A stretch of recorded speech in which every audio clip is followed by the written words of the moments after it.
You think strength looks like confidence, success, control.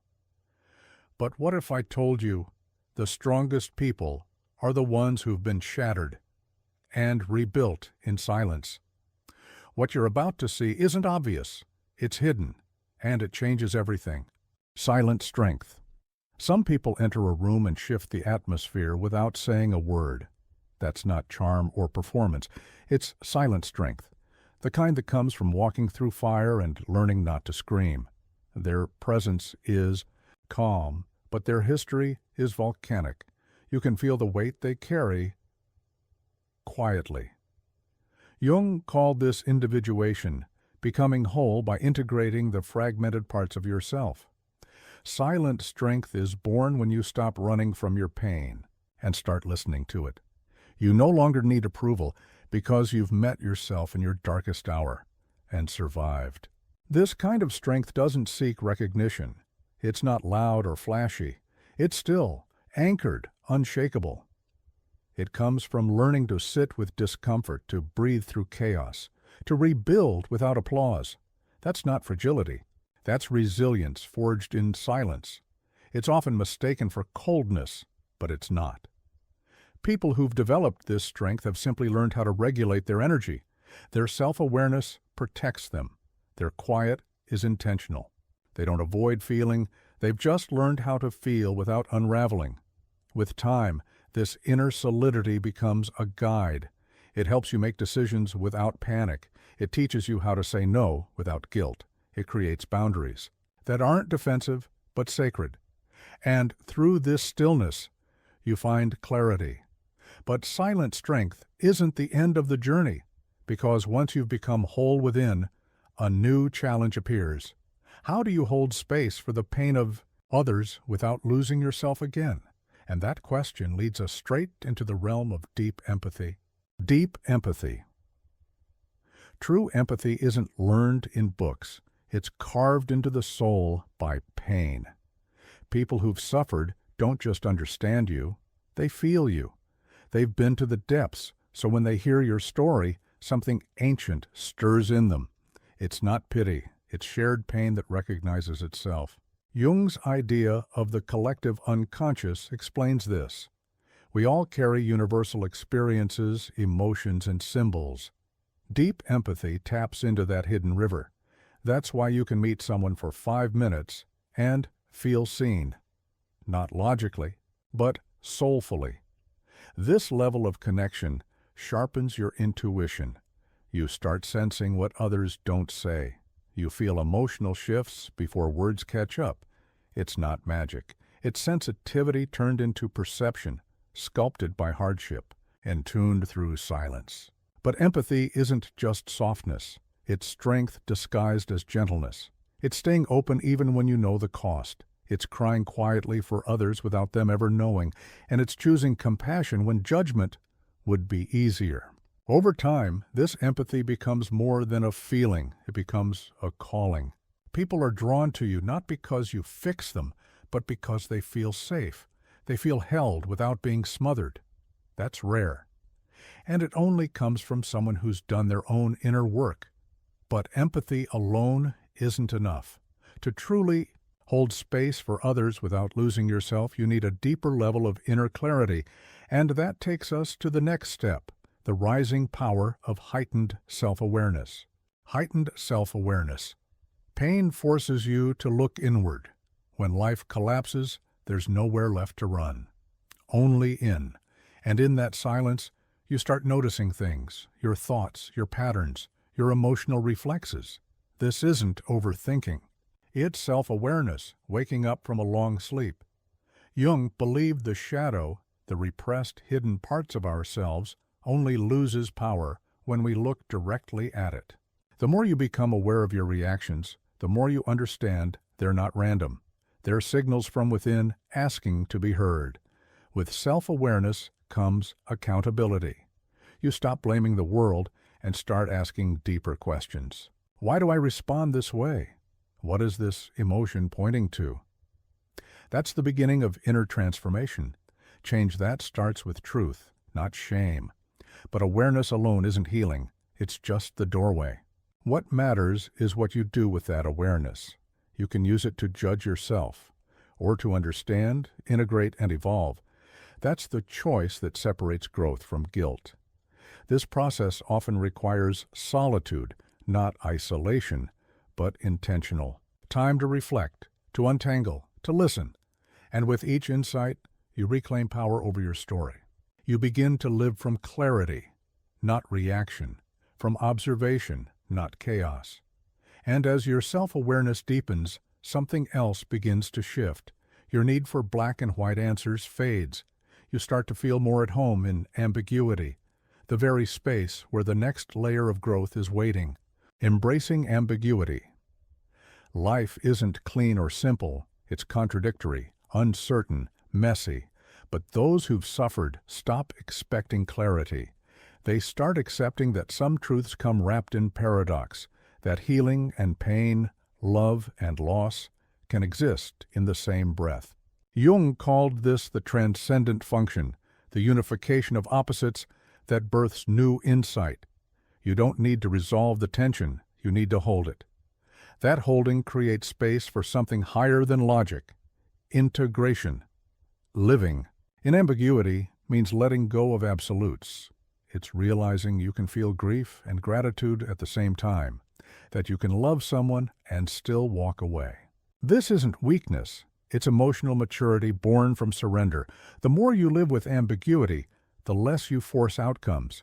You begin observing, listening, flowing, not out of apathy, but out of trust. A trust that what's meant for you will recognize you, even if you don't have all the answers yet. People who embrace ambiguity often feel strange in the world. While others chase certainty, they sit with mystery. And in that stillness, they develop flexibility, the ability to adapt without betraying themselves. That's resilience in action. And from that resilient acceptance of life's complexity, something unexpected emerges, a deep longing for solitude, not to escape the world, but to understand it from the inside out. Valuing solitude. Solitude isn't loneliness, it's sacred space. Those who've suffered deeply often discover that being alone is not exile, it's liberation. Away from the noise, you finally hear your own voice. That's where healing begins, not in crowds, but in stillness. Jung spoke of the inner retreat, the psychological space where ego dissolves and truth emerges. In solitude, masks fall away. You stop performing, stop explaining. What's left is raw presence. And from that presence, clarity rises. Solitude sharpens self-awareness. You begin to notice what drains you, what inspires you, what you've been tolerating. Time alone helps you draw new boundaries, not out of bitterness, but out of wisdom. You protect what you've rebuilt. At first, it's uncomfortable. You'll want to reach for distractions. But if you stay, something shifts. The silence becomes a teacher. And in that deep listening, you remember who you are beneath the conditioning, beneath the wounds. Solitude also awakens creativity. Ideas surface. Emotions speak. Your intuition begins to guide you. What once felt like emptiness becomes a wellspring of inner wisdom, available only to those who dare to be with themselves fully. And as you root into that solitude, a fire begins to flicker, the fire of transformation. Because once you've met yourself in silence, you're ready to become something entirely new. Capacity for transformation. Real transformation doesn't begin with clarity, it begins with collapse. Something breaks, and you're forced to rebuild. But this isn't destruction for its own sake. It's alchemical fire, burning away the false so something true can emerge from within. Jung saw transformation as a psychic alchemy, turning suffering into soul. The pain becomes the heat, the shadow becomes the material. And what is forged is not perfection, but wholeness, a self that has faced itself and chosen to evolve. At first, it feels like dying. Old identities fall apart, certainties dissolve. But if you stay in the fire, something new begins to form. A way of being that isn't driven by fear or roles, but by integrity, by a self finally aligned. Transformation requires self-reflection. You can't evolve without asking hard questions. What have I been running from? What story am I still telling? These questions open doors. Pain opens the room, but truth walks you through it. Over time, your outer world begins to reflect this inner change. Your decisions shift. Your relationships evolve. You stop living by default and start living by design. That's when growth becomes visible, not loud, but unmistakable. And once transformation begins, you stop rushing toward the future. You realize the power is in the present moment, and that's exactly where we go next. Presence in the moment. After suffering, you stop chasing the future and regretting the past. You realize the only place where healing can happen is now. The present moment becomes sacred, not a slogan, but a lifeline. Here, you're not escaping. You're arriving. Presence requires mental clarity. It's the discipline to notice your thoughts and not be ruled by them, to feel emotion without drowning in it, to witness your own experience with compassion instead of control. It's quiet, but powerful. Jung knew that integration happens in the moment, not in theory. You can't face your shadow yesterday or tomorrow. You have to meet it now, with your feet on the ground and your breath steady. That's where self-awareness becomes action. Being present deepens connection. You stop reacting and start responding. You listen with your full body. You speak slower. Life becomes richer, not because you do more, but because you feel more of what's already here. This presence creates emotional resilience. You're less shaken by chaos. You're no longer pulled in every direction. You return again and again to this moment, like a lighthouse in the storm. That's the gift of grounded awareness. And once you learn to live in the now, you start asking deeper questions. Not just what's happening, but why am I here? And that opens the next door, the search for meaning. Search for meaning. When life collapses, the soul begins to ask, what is the point of all this? It's not a complaint. It's a call. Pain strips away illusions, forcing you to confront what truly matters. That's where the search for a meaning begins, not in comfort, but in collapse. Jung described this process as individuation, becoming who you really are through a deep inner journey. Meaning doesn't arrive wrapped in answers. It emerges from suffering, reflection, and the courage to sit with life's big questions.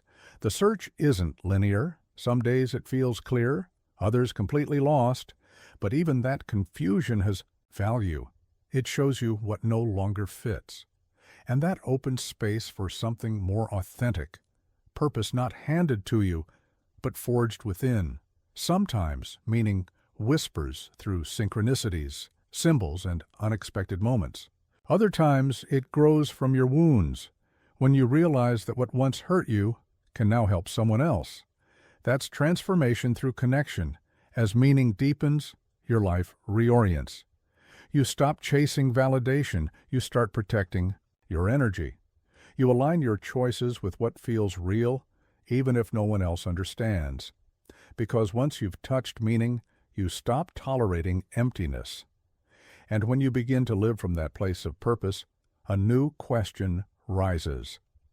How do I protect what I've found? That question leads us to the next essential step. Building healthy boundaries. Development of healthy boundaries. After deep pain, you learn this truth. Not everyone should have access to your inner world. Boundaries become sacred, not to isolate, but to protect what you've rebuilt. You're not closing your heart. You're choosing who gets to enter. Jung spoke of the strengthened ego, the self that knows where it ends and others begin. Boundaries are part of that strength. They say, this is mine. And that clarity, though uncomfortable at first, becomes liberating over time. Setting boundaries means facing guilt, especially if you've been a chronic giver. But slowly you realize saying no isn't cruelty. It's self-respect. It's how you stop bleeding for people who wouldn't bandage you if you were the one cut.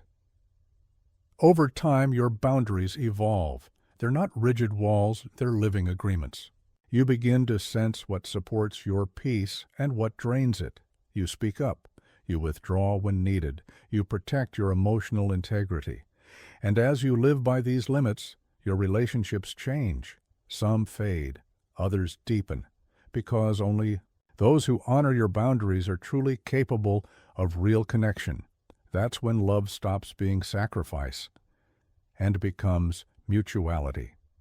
And once you've learned to protect your outer space, something deeper unlocks, the courage to explore. Your inner space, the vast symbolic world of the unconscious. Connection with the unconscious. When life shakes your foundations, strange things begin to surface.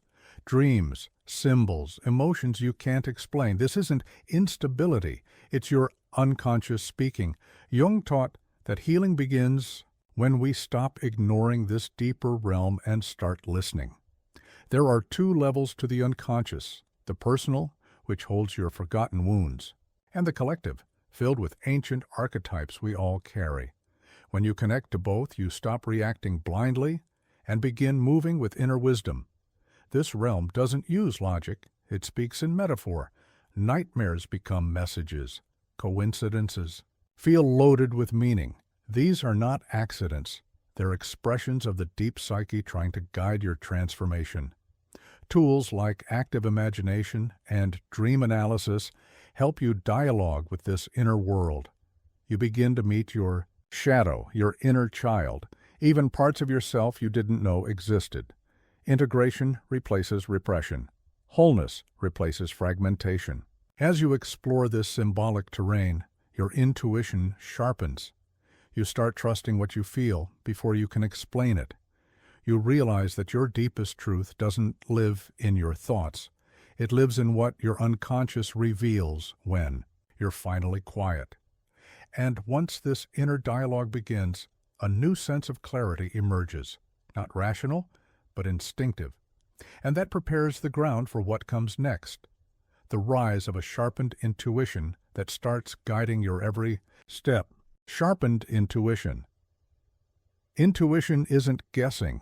It's remembering what your body already knows. After deep suffering, your logical mind quiet and your inner senses awaken. You begin to feel things before they happen, not magically, but energetically. Jung saw intuition as one of the four fundamental psychological functions. While logic dissects, intuition connects. It pulls from symbols, emotions, the unconscious, revealing paths that can't be seen, only felt. You've ignored it before. That gut feeling you silenced, that dream you brushed off, and it cost you.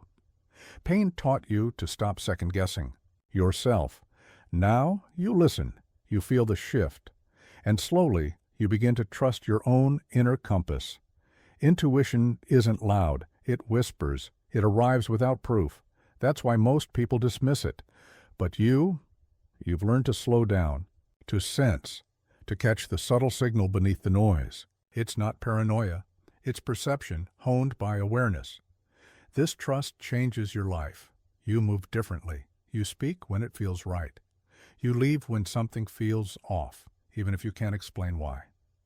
Intuition becomes your silent ally, guiding you toward alignment, not perfection. And with this deeper connection to your own knowing comes a light in the darkness, a flicker of hope. Not blind optimism, but a quiet, unwavering belief that even pain can become a path to healing, resilience, and hope. Some people break and never return. Others break and rebuild something stronger. That's resilience, not the absence of pain, but the refusal to stay broken. It's the quiet decision, day after day, to rise, to heal, to continue, even without guarantees. Jung believed healing wasn't linear. It spirals. You revisit old wounds with new eyes, and through that process, something sacred forms. Hope. Not naive, not shallow, but forged in fire. A belief that your suffering can carry meaning. Hope doesn't scream. It whispers, try again. It lives in the breath you take after a panic attack, in the choice to show up, in the ability to imagine a future even after the world has shown you its darkest side. That's emotional strength. Resilience grows when you stop asking, "Why me?" and start asking, "What now?" You shift from victim to alchemist. You start transforming pain into depth, into purpose, into connection, into something that serves instead of destroys. The most resilient people often look calm on the surface, but inside, they carry storms they've learned to dance with. Their hope isn't loud, it's steady, rooted, alive, and it doesn't ask for attention. It simply radiates presence. And when you embody this quiet strength, this lived hope, you become a light for others who are still walking through their darkness. Which leads us to one final reflection. What now? How will you carry this forward? If you recognized even one of these scars in yourself, it means you're not weak. You're awakening. Now ask yourself, how many others around you are hiding these same marks beneath a smile? Drop a comment, share your truth. And if this journey spoke to your soul, subscribe, hit the bell, and stay with us. We're not done growing yet.